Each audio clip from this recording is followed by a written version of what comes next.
Présidentielle. Bonsoir. Si Gandrange est devenu, comme vous dites, une étape incontournable, c'est que des promesses y ont été faites et qu'elles n'ont pas été tenues. Et si je suis ici, ce n'est pas pour répéter les mêmes fautes que celui qui est le président sortant a pu faire. J'ai donc voulu, avec les syndicalistes, avec les élus locaux, regarder l'avenir, plutôt que de condamner le passé qui est lourd. L'avenir, c'est quelle est la place de la sidérurgie en France et quel est le rapport que nous devons avoir avec Mittal pour que, et sur Gandrange, où il y a encore un laminoir, et sur Florange, il y ait une production qui puisse continuer et qui puisse même se développer sur des spécialisations de haute technologie. Justement, François Hollande, vous avez parlé justement des promesses non tenues de Nicolas Sarkozy en 2008, mais vous, si vous aviez été au pouvoir, est-ce que vous auriez pu empêcher cette fermeture du site de Gandrange ? En tout cas, moi, j'aurais fait en sorte de m'assurer, avant de parler, que ce que j'aurais dit aux salariés de Gandrange puisse être tenu. Je ne me serais pas mis dans cette situation impossible de dire à des salariés, là, les yeux dans les yeux, je vais préserver le site, il n'y aura pas de suppression d'emplois pour constater un an plus tard que les engagements n'ont pas été tenus. François Hollande, Gandrange est l'exemple même d'une ville qui est frappée par la crise. On a le devoir de dire la vérité. Très bien. François Hollande, Gandrange est une ville vraiment frappée par la crise. C'est un exemple. L'extrême droite y fait de très bons scores. Pensez-vous que la voix de la gauche, votre voix, donc, peut encore être entendue dans cette ville ? Oui, parce que qu'est-ce que propose l'extrême droite? Fermer les frontières? Se couper du monde? Pour une industrie sidérurgique qui est à l'échelle de la planète? Qui vend ses produits, 70% au reste du monde? Penser qu'on peut ériger des barrières entre le Luxembourg et la France pour ne rien échanger? Et combien de salariés se retrouveraient menacés de perdre leur emploi?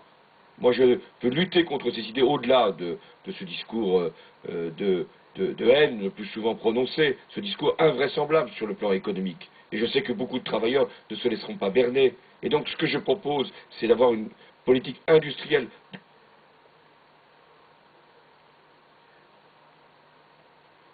de long terme, c'est de mettre des investissements en place sur les sites concernés, de le faire avec la pression qu'il convient d'exercer à l'égard de Mittal, et de le faire aussi avec des moyens financiers. C'est pour ça que je plaide en ce moment auprès de la Commission pour que le dossier Ulcos puisse voir le jour, puisque ça permettra sur le site de Florange de faire redémarrer les hauts fourneaux. François Hollande, une dernière question sur le sommet social qui aura lieu demain, rebaptisé sommet de crise par Nicolas Sarkozy. Qu'est-ce que vous en attendez ? Si Nicolas Sarkozy a parlé de sommet de crise, c'est parce que la crise est au sommet, c'est-à-dire au sommet de l'État, en l'occurrence. Et je pense que ce n'est pas le moment où on peut improviser. Un candidat sortant ne peut pas tirer de son chapeau des mesures qui n'ont pas été mises en œuvre depuis maintenant près de 5 ans, et qui consisteraient à quoi?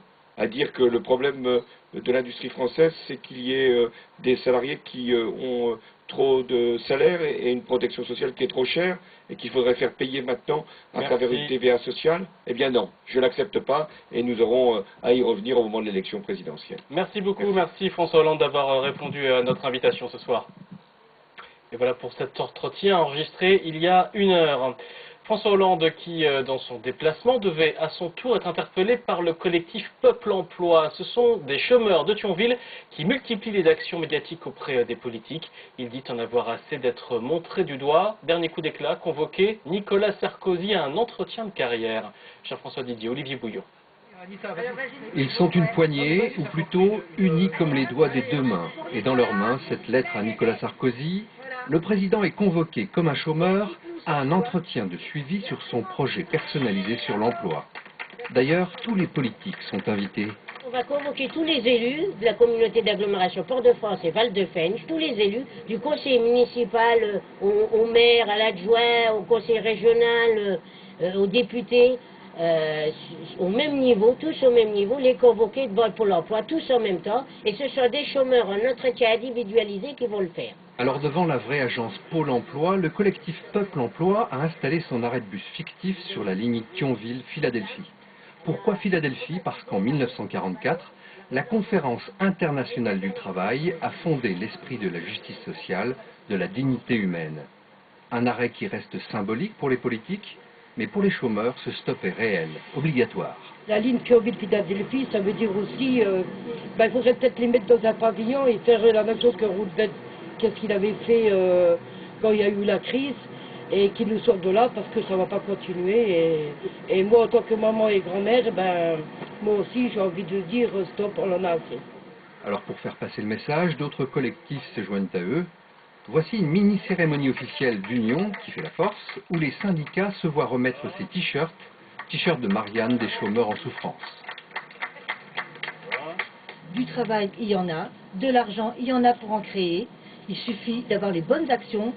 Il ne suffit pas de penser aux riches, mais tout simplement à tous les gens, à tous les Français et Françaises qui ont besoin de travailler pour vivre. Quand on pense qu'il y a 8 millions de personnes qui vivent en dessous du seuil de pauvreté, dans un pays riche comme la France, en ce 21e siècle, c'est inacceptable. En juin 2011, ils avaient posé la première pierre d'une usine fictive. Au cours de cet événement, Stéphane, chômeur longue durée, avait été interviewé. Écoutez son témoignage de l'époque, il prend encore plus de force aujourd'hui, à 3 mois de la présidentielle. À chaque fois, dès qu'il se passe quelque chose au niveau d'une fraude ou quelque chose, c'est nous les coupables. Nous sommes les coupables. Nous sommes les boutons noirs de la société en tant que chômeurs. Mais on nous prive de toute dignité, en même temps qu'on nous prive de travail. Et on nous culpabilise. Mais ce sont des choses qui ne sont plus acceptables, qui ne sont plus acceptables. Ne plus tolérer l'inacceptable, Hervé Morin, Christine Boutin, Corinne Lepage et d'autres candidats à la présidentielle l'ont fait symboliquement en posant avec Peuple Emploi. Par ces petits événements, toujours positifs, ou sur son blog, le collectif travaille. Son job, changer l'image des chômeurs. Un vrai boulot qui ne paye pas en argent, mais qui peut rapporter très gros. Retrouver la dignité. Seul, on ne peut rien faire. C'est évident. Vous venez d'avoir justement aux côtés de Peuple Emploi, il y avait une autre candidate à l'élection présidentielle aujourd'hui en Lorraine, c'est Corinne Lepage. La présidente de CAP 21 est passée par le PIO, elle était là à l'IUT de Longwy pour un